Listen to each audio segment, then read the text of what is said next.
Have you ever driven over a highway bridge and couldn't help but look below? Or stood on a shoreline's rocky ridge just to watch the water flow? And count yourself as one of the few with a different set of dreams, the kind that keeps you up at night, 'cause you can't wait to get to that stream. It's more than a river. It's more than the water flowing or where it's going. It's the grip on the paddle and the shit in the saddle, the V in the boulders and the lean in the shoulders. When you reach for the eddy, it doesn't get better than this. Yes, it's more. So much more than a river. Hello, everybody. Welcome. We are live with Cross Currents Leadership. We're live on Facebook, Substack, and YouTube. And we're doing this for just 15 minutes every Sunday and Wednesday night over the winter, talking to the leaders in paddle sports and outdoor rec so that we can get you the golden nuggets that are going to help you level up what you're doing in paddle sports leadership in 2026. Tonight, I am thrilled to be able to welcome my friend, Les Duncan, the Executive Director of the Outdoor Foundation. Les, thank you so much for making time for this tonight. Absolutely. Thanks so much for having me on here, Andrea. So, y'all, Les is a really good friend. He's also an ACA River Kayaking instructor, which is how we met.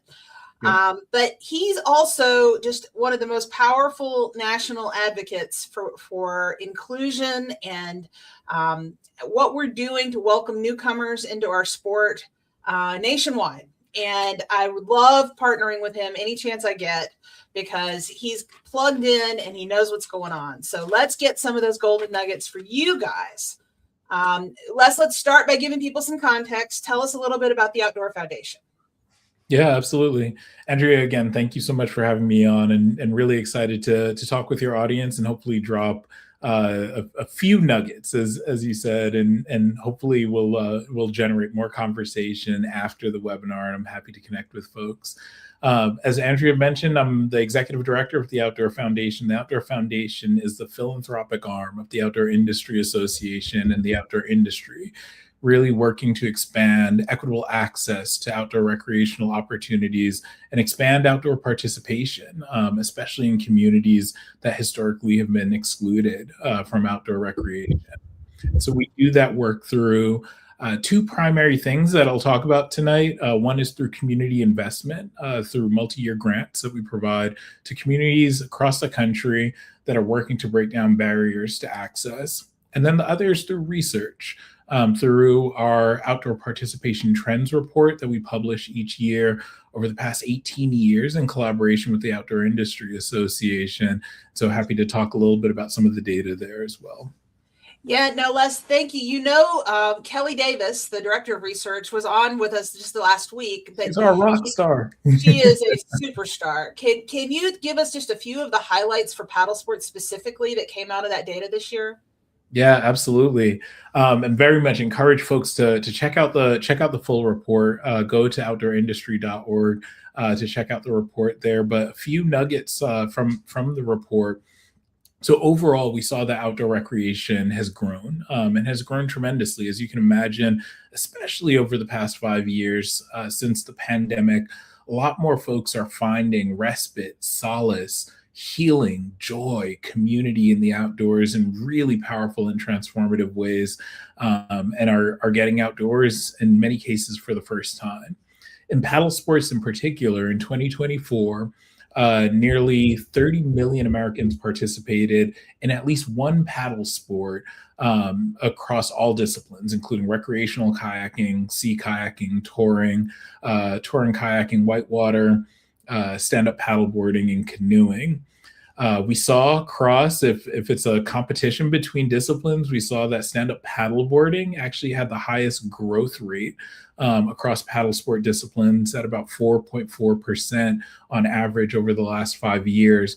But recreational kayaking, which is one of my favorite outdoor disciplines, has the largest participant base in paddle sports and the highest percentage of frequent participants, or those that are paddling, as we define it, 8 or more times per year across the year. At about 23% of all paddlers are frequent participants. And then overall, paddle sports are really healthy and growing amongst especially casual participants or newcomers, as you mentioned, Andrea. And there's a huge opportunity there to boost the frequency of participation across paddle sports disciplines, right? So someone might try paddling for the first time. They may rent a kayak, borrow a kayak, and get out on a lake or even on a river, 1 or 2 times. But it really takes community and a sense of belonging and breaking down some of those barriers to access in order for them to get out more frequently. A few other stats that I'll mention here that's really heartening. Paddle sports are popular across both or all genders as well. And recreational kayaking actually tends to have more female or female identifying participants than male participants.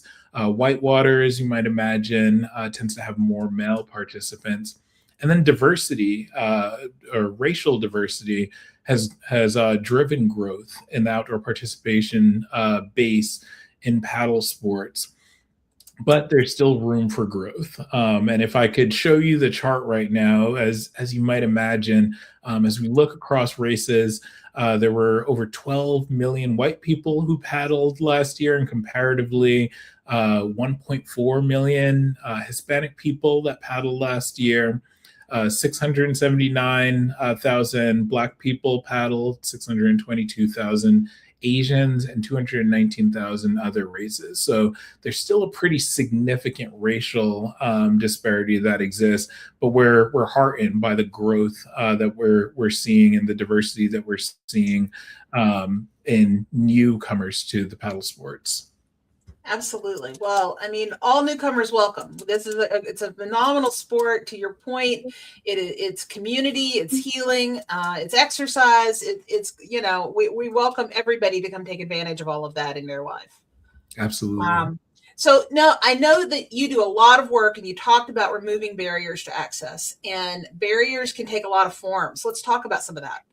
Yeah, absolutely. So across our Thrive Outside communities, so currently we're supporting 15 Thrive Outside communities across the country, from rural centers such as Western North Carolina to big urban centers like Chicago, San Diego, and Atlanta, and so many others in between that are doing really tremendous work to break down some of those barriers to access. Often when we talk about barriers, we kind of break it down into 2 categories somewhat. Physical barriers to access. So think cost, right? The cost of gear. I just bought a sea kayak at the top of last year, and I hate to even mention how much that costs, right? That's a huge barrier to entry. You have really good taste in boats. Yeah, I'm sure Andrea has about $1,000 worth of paddles up behind her right now. And so that cost is a huge barrier to entry. Transportation, right? Often many of the places that we paddle are pretty remote, are pretty far from urban centers or where most people live. And so transportation is a huge barrier as well. But then there's also functional barriers, right? Like including whether you have the skills or the knowledge to be able to safely and comfortably get out.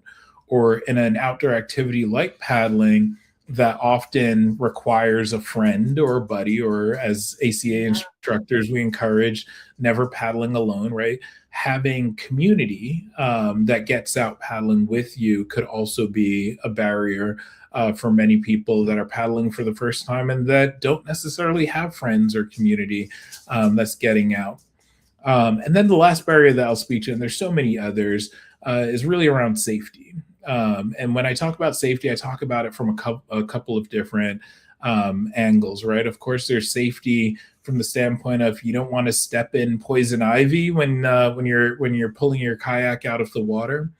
But some of the other safety elements that people are considering when they're getting out into remote, especially wild or rural areas, is whether or not I feel safe as a person of color, for example, in certain communities. And I can say personally, as an avid paddler, there have been many times where I've driven into communities to get out on the water to paddle, whether it be down in the Okefenokee or to get out on the Savannah River.